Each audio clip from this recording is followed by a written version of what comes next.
कवि परिचय की अगली कड़ी में आज हम पढ़ने जा रहे हैं आलोक धनवा जी के बारे में। इनका परिचय जानते हैं। सबसे पहले जीवन परिचय। आलोक धनवा 7वें-8वें दशक के बहुचर्चित कवि हैं। इनका जन्म 1948 में बिहार के मुंगेर जिले में हुआ। इनकी साहित्य सेवा के कारण इन्हें राहुल सम्मान मिला। बिहार राष्ट्र भाषा परिषद ने इन्हें साहित्य सम्मान से सम्मानित किया। इन्हें बनारसी प्रसाद भोजपुरी सम्मान और पहल सम्मान से नवाजा गया। ये पिछले 2 दशकों से देश के विभिन्न हिस्सों में सांस्कृतिक एवं सामाजिक कार्यकर्ता के रूप में सक्रिय रहे। इन्होंने जमशेदपुर में अध्ययन मंडलियों का संचालन किया और रंग कर्म तथा साहित्य पर कई राष्ट्रीय संस्थानों व विश्वविद्यालयों में अतिथि व्याख्याता के रूप में भागीदारी की। इनकी पहली कविता जनता का आदमी सन 1972 में प्रकाशित हुई। हर कवि का आपको जन्म याद रखना है, उनकी मृत्यु, साथ ही उनको जो पुरस्कार मिले वो, और साथ ही उनकी प्रसिद्ध रचनाएं कौन कौन सी हैं वो।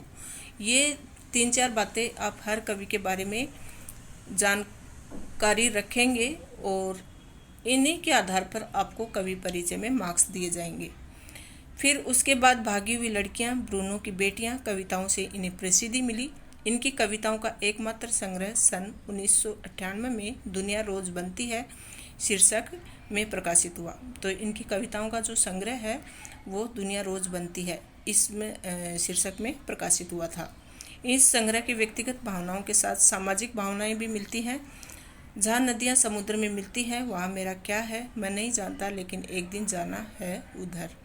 अब इनकी कविताएं जो हैं, रचनाएं हैं, उनकी विशेषता क्या है? तो कवि की 1972-73 में प्रकाशित कविताएं हिंदी के अनेक गंभीर काव्य प्रेमियों को ज़बानी याद रहीं।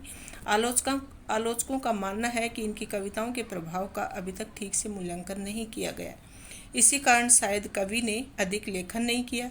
इनके काव्य में भारतीय संस्कृति का चित्रण है।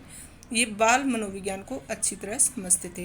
पतंग कविता बाल सुलभ इच्छाओं व उमंगों का सुंदर चित्रण है।